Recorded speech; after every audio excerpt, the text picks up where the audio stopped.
ইমাম শাফি রহমতুল্লাহ আলাইহি বলেন, আল্লাহ পাক রব্বুল আলামিন যদি কোরআনুল কারীম সম্পূর্ণ নাজিল না করে শুধুমাত্র সূরাতুল আসর নাজিল করতেন, তাহলে উম্মতের হেদায়েতের জন্য সূরাতুল আসরই যথেষ্ট হয়ে যেত। এই সূরাতুল আসর নিয়ে যদি কেউ গবেষণা করে, চিন্তা করে, তাহলে পুরা কোরআনুল কারীম তার পড়ার দরকার নাই। সূরাতুল আসরের মাধ্যমে আল্লাহ তাকে হেদায়েত দিয়ে দিবে। এত গুরুত্বপূর্ণ একটা সূরা, এই সূরাটার নাম হচ্ছে সূরাতুল আসর। 3 আয়াতের মধ্যে আল্লাহ এত ব্যাপক আলোচনা করেছেন। এই কোরআনুল কারীম এটাকে বলে জামিউল কালিম, তত্ত্ববহুল কথা, যেটার রিডিং কম থাকবে, ইবারত কম থাকবে, লাইন কম থাকবে, শব্দ কম থাকবে, কিন্তু এটার মধ্যে অর্থ থাকবে ব্যাপক। এটাকে বলে জামিউল কালিম, আরবিতে বলে।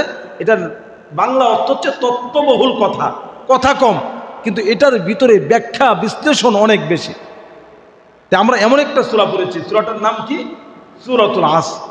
এই সূরাতুল আসরের মধ্যে আল্লাহ এমন কিছু কথা বলেছেন যেটা আপনার জীবনকে আল্লাহ পরিবর্তন করে দেবে।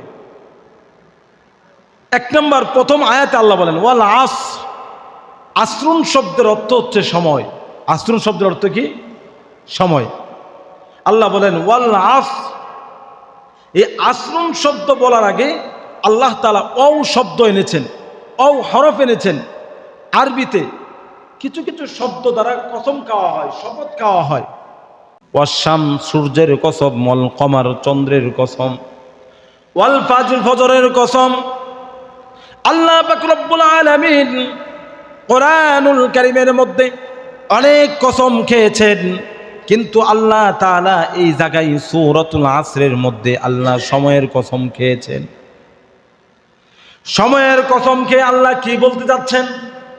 আল্লাহ এর পরের আয়াতে বলেন ইন্নাল ইনসানা লাফি খুসর। আল্লাহ বলেন নিশ্চয় সমস্ত মানুষ ক্ষতিগ্রস্ত। বলেছেন কে? আরেকটু জোরে বলেন, বলেছেন কে? আল্লাহ বলেছেন সমস্ত মানুষ ক্ষতিগ্রস্ত। তাহলে সমস্ত মানুষ ক্ষতিগ্রস্ত, এই কথাটা বলার আগে আল্লাহ লাইলের কসমও তো খাইতে পারতেন, আসমানের কসমও তো খাইতে পারতেন, চন্দ্রের কসমও তো খাইতে পারতেন, আল্লাহ সূর্যের কসমও তো খাইতে পারতেন, আল্লাহ পাহাড়ের কসমও তো খাইতে পারতেন। এই দুনিয়াতে আসমান, জমিন, পাহাড়, পর্বত, অনেক বড় বড় বস্তু আছে, আল্লাহ কোনো কিছুর কসম খান নাই, শুধুমাত্র মানুষ ক্ষতিগ্রস্ত। এই কথাটা বলার আগে আল্লাহ সময়ের কসম খেয়েছেন। কেন আল্লাহ সময়ের কসম খেলে? এই প্রশ্নের উত্তরে মুফাসসিরিনে কেরাম এক একজন এক একভাবে উত্তর দেন। কেন আল্লাহ সময়ের কসম কেন খাইলেন? মানুষের ক্ষতির সাথে সময়ের কি সম্পর্ক? ওয়াল আসর, আল্লাহ বলেন সময়ের কসম, ইন্নাল ইনসানা লাফি খুসর, নিশ্চয়ই সমস্ত মানুষ ক্ষতিগ্রস্ত। এই কথা বলার আগে আল্লাহ পাক রব্বুল আলামিন কেন সময়ের কসম খাইলেন? তাফসীরের কিতাবের মধ্যে আসছে, অনেক মুফাসসিরিনে কেরাম তারা চিন্তায় পড়ে গেলেন, চিন্তিত হয়ে গেলেন। আল্লাহ পাক রব্বুল আলামিন মানুষ ক্ষতিগ্রস্ত এই কথাটা বলার আগে কেন সময়ের কসম খেলেন? তাহলে সময়ের সাথে মানুষ ক্ষতিগ্রস্ত হওয়াটার কি সম্পর্ক? উত্তরে আসছে, পৃথিবীতে আল্লাহ পাক রব্বুল আলামিন সমস্ত মানুষকে সৃষ্টি করে আল্লাহ তাদেরকে একটা মূলধন দিয়েছেন, মূল পুঁজি দিয়েছেন। ভাইরা আমার, ব্যবসায়ী যখন ব্যবসা করে তার মূলধনের দরকার আছে না নাই? আরেকটু জোরে বলেন, আছে না নাই? যেই লোক ব্যবসায়ী তার একটা মূলধন আছে, কারো মূলধন 1 লক্ষ টাকা, কারো মূলধন 2 লক্ষ টাকা, কারো মূলধন 1 কোটি 2 কোটি টাকা। মূলধন ছাড়া রসুল মাল, আরবিতে বলে মূলধন, রসুল মাল ছাড়া কেউ ব্যবসা করতে পারে না। সুতরাং ব্যবসায়ী হওয়া মাত্রই তার মূলধন আছে। সুতরাং আল্লাহ পাক রব্বুল আলামিন কোরআনুল কারীমের মধ্যে বলেন সমস্ত মানুষ ক্ষতিগ্রস্ত, আর আল্লাহ তাআলা পৃথিবীর প্রত্যেকটা মানুষকে সৃষ্টি করে তাদেরকে একটা মূলধন দিয়েছেন। সুবহানাল্লাহ। এবার আপনাদের প্রশ্ন জাগতে পারে, মানুষের আবার মূলধন কি? আল্লাহ পৃথিবীর প্রত্যেকটা মানুষকে ব্যবসায়ী আকারে সৃষ্টি করেছেন, ব্যবসায়ীর মতো সৃষ্টি করেছেন, আর তাদেরকে একটা মূলধন দিয়েছেন। এবার আপনি বলতে পারেন, হুজুর আমার তো দোকান নাই, আমার তো কোনো ব্যবসা বাণিজ্য কিচ্ছু নাই, আমি আবার কিভাবে ব্যবসায়ী হইলাম? এই সূরাতুল আসর এটাই প্রমাণ করে পৃথিবীর প্রত্যেকটা মানুষই ব্যবসায়ী। ব্যবসায়ী কেমনে ব্যবসায়ী? আল্লাহ আমাদেরকে মূলধনও দিয়েছেন, মালও দিয়েছেন। এই মূলধনটা আল্লাহ দিয়েছেন আমাদেরকে সময়। আল্লাহ আমাদেরকে কি দিয়েছেন? সময় দিয়েছেন। এই সময়ের ভিতরে আপনি ভালো কাজ করেন আর না করেন, নামাজ পড়েন আর না পড়েন, জিন্দেগিতে রোজা রাখেন আর না রাখেন, আল্লাহর আদেশ মানেন আর না মানেন, আপনি নবীর সুন্নত নবীর তরিকা মানেন আর না মানেন, বলেন তো আপনার জীবন থেকে সময় শেষ হবে কিনা?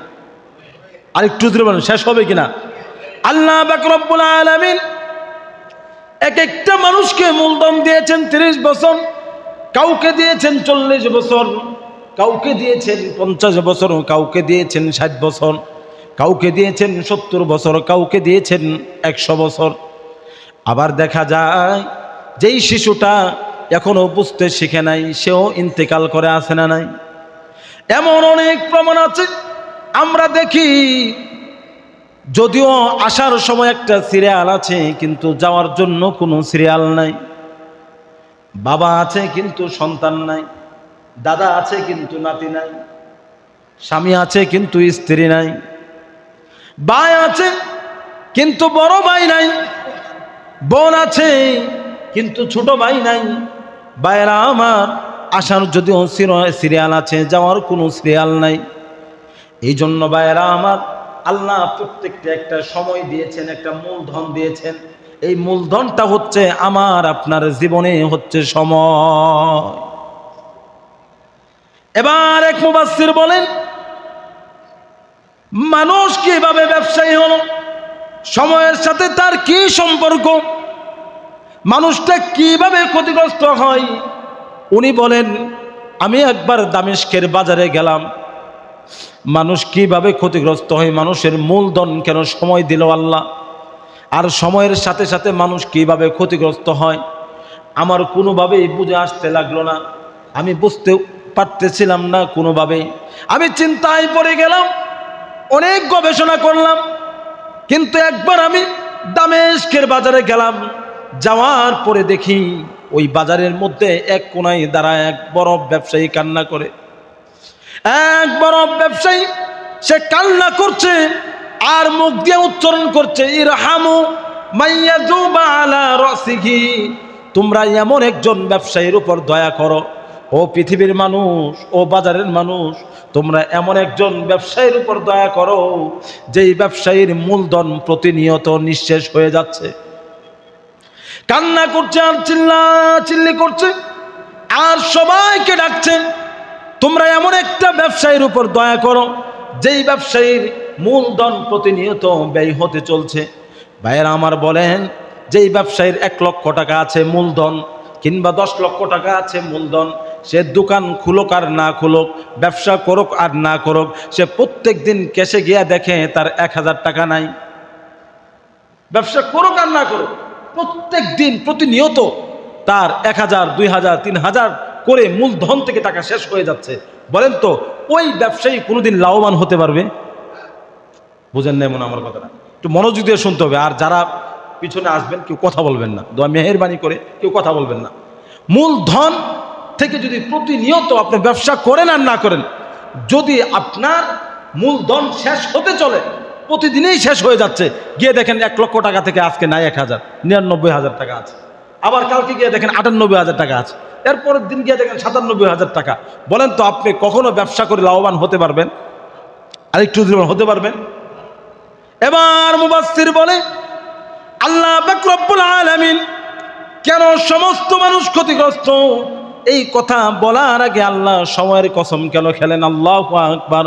উনি বলেন, আমার সাথে সাথে বুঝে আসলো ওই ব্যবসায়ী দেখে ওই ব্যবসায়ী বলতেছিল, ইরহামু মাইয়াজুবা আলা রাসিহি, আমি এমন একজন ব্যবসায়ী, অর্থাৎ ওই ব্যবসায়ীটা ছিল বড় ব্যবসায়ী। ওই বড় ব্যবসায়ী কান্না করছে আর বাজারের মধ্যে চিল্লাচিল্লি করে বলছে, আমার উপর দয়া করো, আমার মূলধন প্রতিনিয়ত ব্যয় হতে চলছে, নিঃশেষ হতে চলছে, যত তাড়াতাড়ি সম্ভব আমার মালটা বিক্রি করে দিতে হবে, আমি যত দেরি করব তত আমার বরফটা গলে যাবে। উনি বলেন দামেস্কের বাজারে ওই বরফ বিক্রেতার কান্না দেখে, ওই বরফ বিক্রেতাকে দেখে আমার সূরাতুল আসরের তাফসীরে বুঝে আসলো আমার আল্লাহর কি মহিমা, সুবহানাল্লাহ।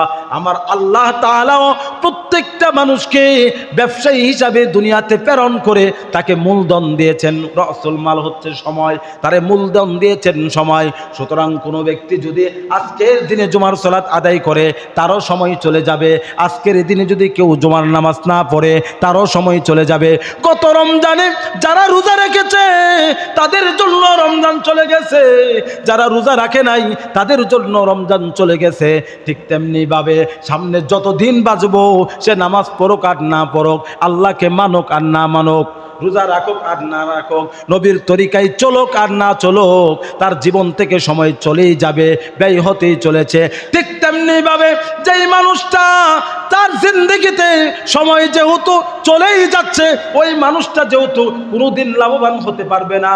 ঠিক তেমনি ভাবে একজন বরফ বিক্রেতা সে যখন বরফ বিক্রি করতে গেলে না করলেও গলে, করলেও গলে, ঠিক বরফ বিক্রেতা যেমনি ভাবে তার মূলধনকে টিকা রাখতে পারে না, ঠিক তেমনি ভাবে একটা মানুষও তার জিন্দেগিতে সময়কে ধরে রাখতে পারে না।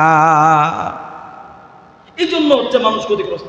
উনি বলেন আমার বুঝে আসলো এই বরফ বিক্রেতাকে দেখে যে আল্লাহ মানুষকে ক্ষতিগ্রস্ত বলার আগে সময়ের কসম কেন খেলেন। বুঝছেন আপনার কথাটা, যে আমাদের মূলধন হচ্ছে সময়। বলেন তো আজকে যারা আমরা বিল্ডিং বাড়িতে কিংবা 10 তলা 5 তলা শৌখিনভাবে কিংবা আরও উন্নতভাবে যারা বড় হয়েছে, আর আমার যে বন্ধু সে তার ভালো বাড়ি নাই, ঘর নাই, সে একবেলা ভালো ভাতও খাইতে পারে না, আজকে তাকায় দেখেন তারও চুল পেকে গেছে, আপনারও চুল পেকে গেছে। কথা কোন ঠিক কিনা? সময় কারো জন্যই বসে নাই।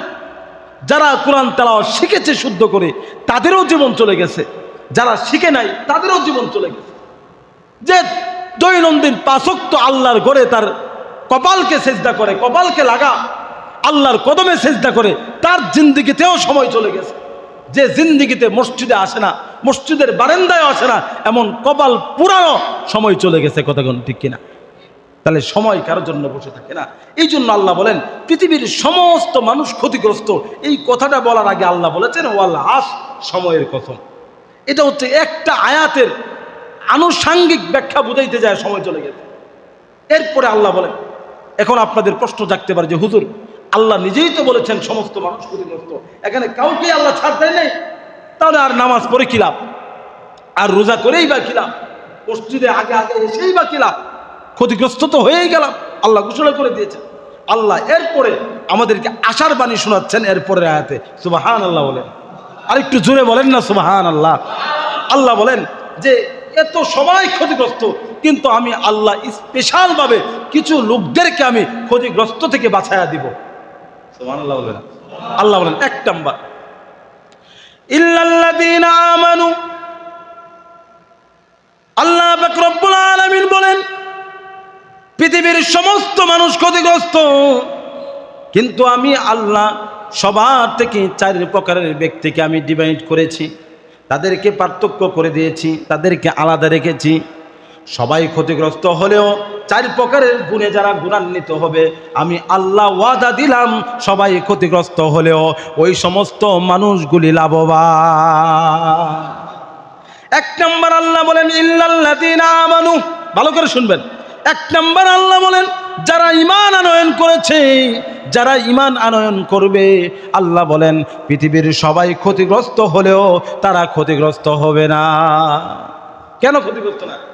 ঈমান আনার আগে যার ঈমান নাই, বেঈমান, সে যদি কোটি কোটি টাকা যদি আল্লাহর রাস্তায় খরচ করে কিংবা মানুষকে খরচ করে, গরিব মিসকিনকে সহযোগিতা করে, রাস্তা কালভার্ট সব কিছু বানায় দেয়, এর জন্য 1 পয়সার সওয়াবও তার আমল নামায় লেখা হবে না।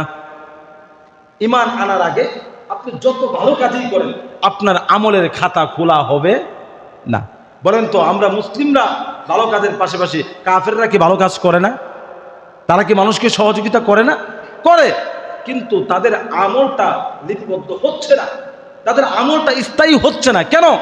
কারণ পরীক্ষার হলে আপনি ঢুকতে হলে অ্যাডমিশনের অর্থাৎ আপনার প্রবেশপত্রের দরকার আছে না নাই? আরেকটু দূরে আছে না নাই? তাহলে প্রবেশপত্র যার নাই, যে পরীক্ষার হলে ঢুকতে পারে না, প্রবেশপত্র ছাড়া পরীক্ষার হলে যেমন ঢোকা সম্ভব না, ঠিক তেমনিভাবে ঈমান আনা ছাড়া আমলের খাতা খোলা সম্ভব না।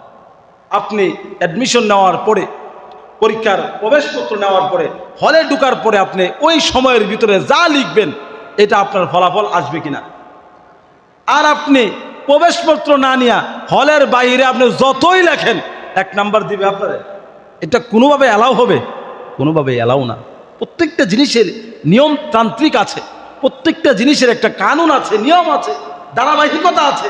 ধারাবাহিকতা ছাড়া গেলে কোনো কিছুই ফল হয় না। কথা কোন ঠিক কিনা? তাই ঠিক প্রত্যেকটা মানুষ যারা ইমানদার তারা ক্ষতিগ্রস্ত না। কিভাবে?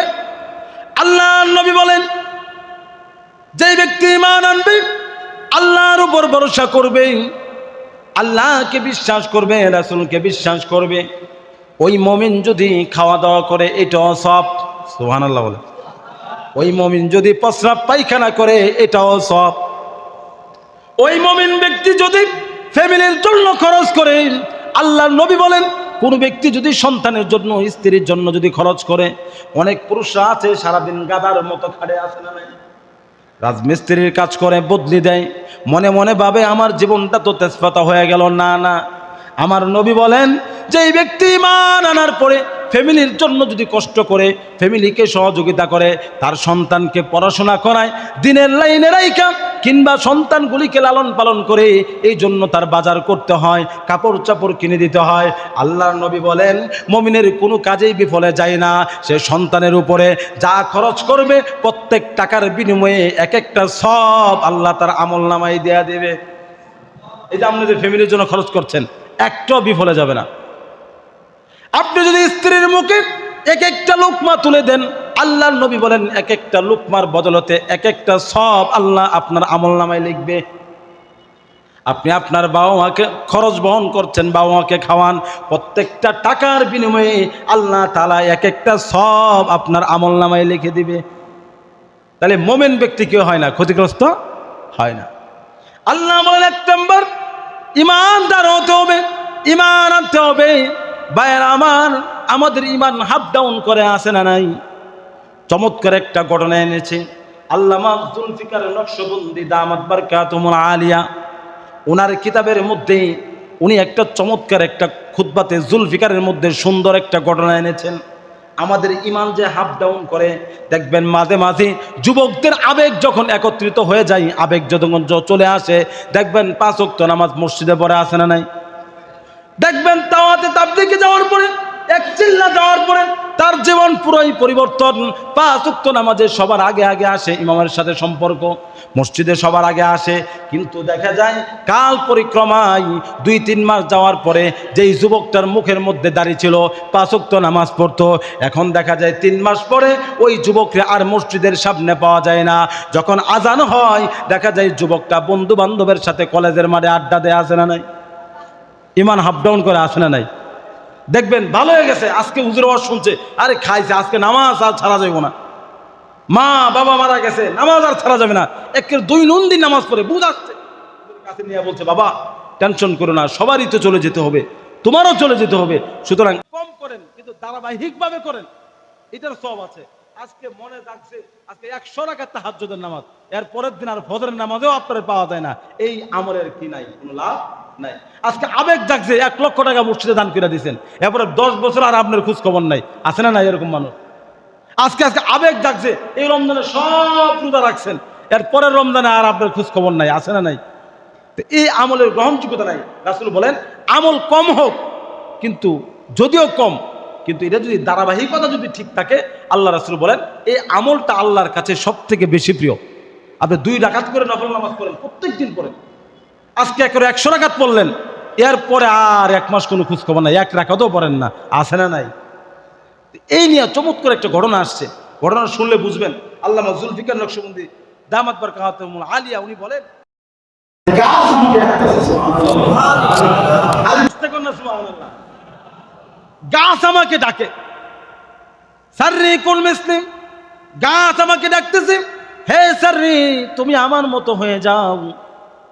এবার আমি চিন্তা করলাম, আমার তো এবার উত্তর দিতে হবে। আমি বললাম কাইফা আকুনু মিসলুকা, হে গাছ আমি তোমার মতো কিভাবে হব, তুমি তো গাছ আর আমি তো মানুষ, আমি মানুষ থেকে কিভাবে গাছ হব।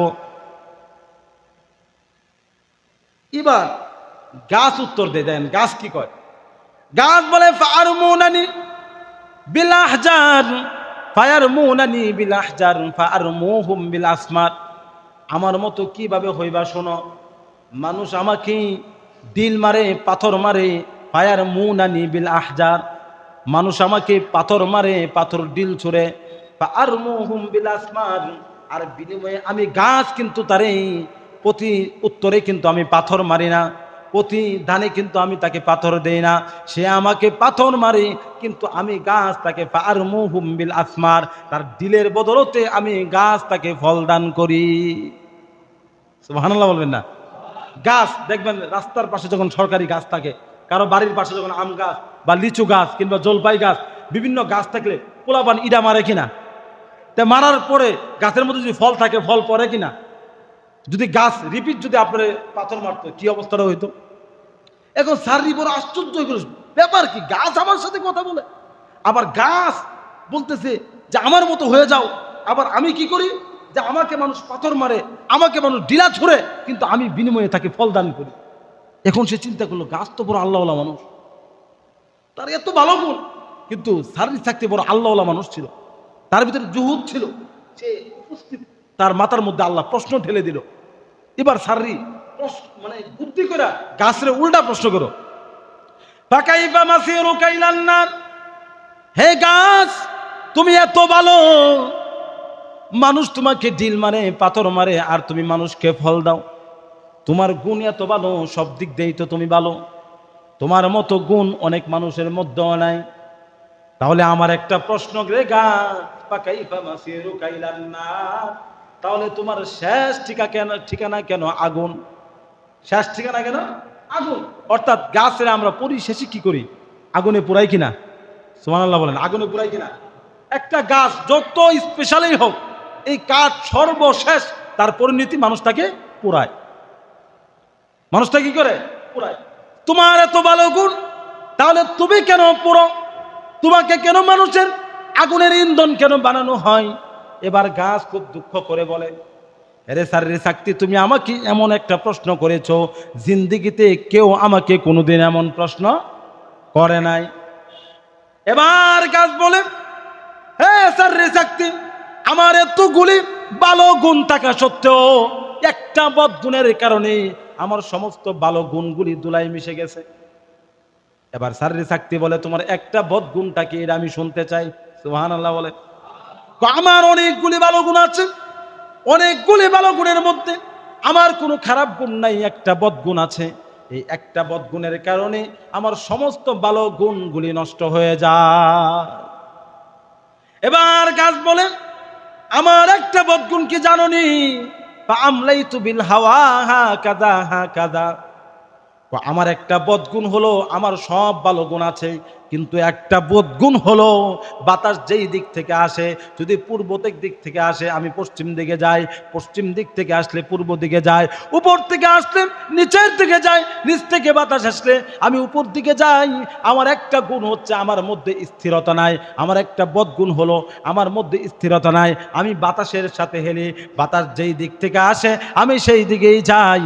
সুতরাং ভাইয়েরা আমার, এই ঘটনা থেকে শিক্ষা হলো আমাদের মধ্যে এমন কিছু মানুষ আছে যারা যুগ উপযোগীভাবে সময়ের আবর্তনে বিবর্তনে নিজেকে চেঞ্জ করে পরিবর্তন করে, আসে না? না,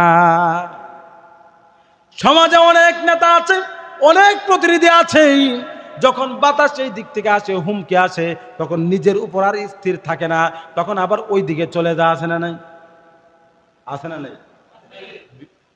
আবার যখন ওই দিক থেকে চাপ আসে, আবার ওই দিকে চলে যায়, নিজের রূপ বদলায়, পরিবর্তন করে গাছও বলে আমার সব ঠিক আছে, কিন্তু বাতাসের সাথে আমি স্থির থাকতে পারি না, বাতাস আসলেই আমি হেলে দুলি। ঠিক তেমনি ভাবে আমাদের সমাজে অনেক মানুষ আছে আজকে অনেক ভালো, কিন্তু আবর্তনে বিবর্তনে একটা সময় দেখা যায় খারাপ কাজ করতে, নিজেকে পরিবর্তন করতে এক মুহূর্ত দেরি করে না। আছে না না? আছে না নাই? বহুত মানুষ আছে নিজেকে লগে লগে চেঞ্জ, লগে লগে পরিবর্তন। পরিবর্তন আল্লাহ পছন্দ করেন না। আল্লাহ পছন্দ করেন যে তুমি যেই জায়গায় আছো একই জায়গায় স্থির থাকতে হবে। আমার রব আল্লাহ, এই কথার উপর স্থির থাকতে হবে। কথা কোন ঠিক কিনা? তুমি রবকে স্বীকৃতি দিয়েছো, এখন মসজিদেও যাও, মন্দিরেও যাও, তুমি কোন প্রকারের মুসলমান? কথা কোন ঠিক কিনা? আর একটু দূরে কোন ঠিক কিনা? এমন মুসলমান আছে না নাই? স্বীকৃতি দিয়েছে, ঈদের শুভেচ্ছাও জানা, আবার পূজার শারদীয় শুভেচ্ছাও জানা। আছে না নাই? আর একটু দূরে আছে না নাই? আবার সমাজের অনেক নেতা বেতারা আছে যারা বাতাসে লড়ে, বাতাসে ওই দিক থেকে খায়া তোমার লগে আছে, আবার হের কাছ থেকে কিছু টাকা খায়া তোমার লগে আছে, কয় বিচার ঘুরাই দিব না, সমস্যা নাই। আছে না নাই? এদের হাজারো ভালো গুণ থাকা সত্ত্বেও এই যে একটা বদগুণ, স্থিরতা নাই, লড়ে চড়ে, এই দিক থেকে হুমকি আসলে, এই দিক থেকে মাল আসলে, টাকা আসলে তার অবস্থান পরিবর্তন করে ফেলে। এরা হচ্ছে সমাজের আল্লাহর দৃষ্টিতেও সব থেকে ঘৃণিত মানুষ। কথা কোন ঠিক কিনা? দেখেন না, নব্য যুগ দেয়া আছে না নাই? ভবিষ্যতে নব্য যুগ দিছে না, ভবিষ্যতেও দিবে। এরা কি রূপ পরিবর্তন করে? এই রূপ পরিবর্তন করা মানুষকে আল্লাহ পছন্দ করেন না। এই জন্য ভাইয়েরা আমার, ইমান আনতে হলে স্থিরভাবে ইমান আনতে হবে যে ইমানটা আমার শুরু থেকে নিয়ে শেষ পর্যন্ত একরকম থাকবে। ইমানের কোনো পরিবর্তন আনা যাবে না। নিজের নৈতিকতার মধ্যে কোনো পরিবর্তন আনা যাবে না, বরঞ্চ উন্নতির দিকে নিতে হবে, অবক্ষয়ের দিকে নেওয়া যাবে না। দেখেন ইসলাম, ইমান কেমন ইমান আনতে হবে? ইমান এমন এক বিষয়, ইমান আল্লাহর ভয় যখন থাকবে, তখন আপনি যে নেতা, আপনি যে একজন প্রতিনিধি, আপনি যে একজন টাকাওয়ালা প্রভাবশালী, তখন নিজেকে এটা মনে হবে না।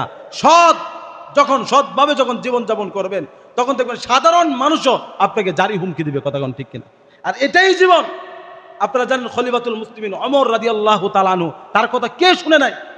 উনার একটা আশ্চর্যজনক ঘটনা, এটাও খুতবাতে জুলফিকারের মধ্যে আসছে, যে ওমর রাদিয়াল্লাহু তাআলা আনহু, উনার একটা অভ্যাস ছিল, উনি রাত্রির বেলা প্রজাদের অবস্থা অবলোকন করার জন্য উনি রাত্রের বেলা বের হতেন। কেমন সরকার ছিলেন, অত অর্ধজাহানের বাদশা ছিলেন ওমর রাদিয়াল্লাহু তাআলা আনহু। উনার অবস্থা এমন ছিল যে সাধারণ তাল পাতা বিছায়, খেজুর পাতা বিছায় ঘুমায় পড়তেন। মাথার মধ্যে কোনো রকম বালিশ ছিল না। তার খাদ্য ব্যবস্থা দেখলে মানুষ, অন্য মন্ত্রীরা, অন্য দেশের লোকেরা বলতো যে আহারে, এই ওমর অর্ধজাহানের বাদশা, আর তার জীবন ব্যবস্থা এত সরলতা, এত সাদামাটা জীবন।